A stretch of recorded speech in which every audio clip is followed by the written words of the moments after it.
Team India captain Rohit Sharma తగ్గేదేలే అంటూ దూసుకెళ్తున్నాడు. White ball క్రికెట్లో టీమును సక్సెస్ఫుల్గా నడిపిస్తున్నాడు రోహిత్ శర్మ. ఛాంపియన్స్ ట్రోఫీలో ఆడిన 2 మ్యాచ్ల్లో విజయం సాధించి సెమీస్కు క్వాలిఫై అయింది టీమిండియా. అయితే తర్వాత మ్యాచ్ న్యూజిలాండ్తో జరగనున్నది. అయితే ఈ మ్యాచ్తో సంబంధం లేకుండా నాకౌట్స్కు అర్హత సాధించింది టీమిండియా.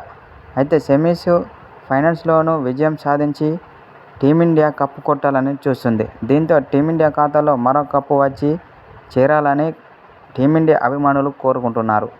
అందుకే మెగా టోర్నీ మీద ఫుల్ ఫోకస్ పెట్టాడు రోహిత్ శర్మ.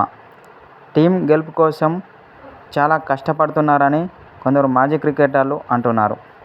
అయితే అనంతరం రోహిత్ శర్మ ఇలా మాట్లాడుతూ నా సంతోషం అందులోనే ఉందని అన్నాడు. వన్డే వరల్డ్ కప్ 2023 కప్పును త్రుటిలో చేజార్చుకుంది భారత్. ఫైనల్ వరకు ఓటమి అనేది లేకుండా దూసుకెళ్లిన రోహిత్ సేన తుదిమెట్టుపై జారి కప్పును చేజార్చుకుంది. అందుకే ఈసారి ఆ తప్పిదాలు జరగకూడదని రోహిత్ శర్మ భావిస్తున్నాడు. 50 ఓవర్ల ఫార్మాట్లో జరుగుతున్న ఈ ఐసీసీ ట్రోఫీని సొంతం చేసుకోవాలని రోహిత్ శర్మ చూస్తున్నాడు. అయితే ఈ నేపథ్యంలో అతడు ఆసక్తికర వ్యాఖ్యలు చేశాడు. తనకు క్రికెట్ తప్ప వేరే ధ్యాస లేదని రోహిత్ శర్మ చెప్పుకొచ్చాడు. నేను బ్రతికేది క్రికెట్ కోసమే అని అన్నాడు. నా ధ్యాస మొత్తం క్రికెట్లోనే ఉంటుందని రోహిత్ శర్మ చెప్పుకొచ్చాడు.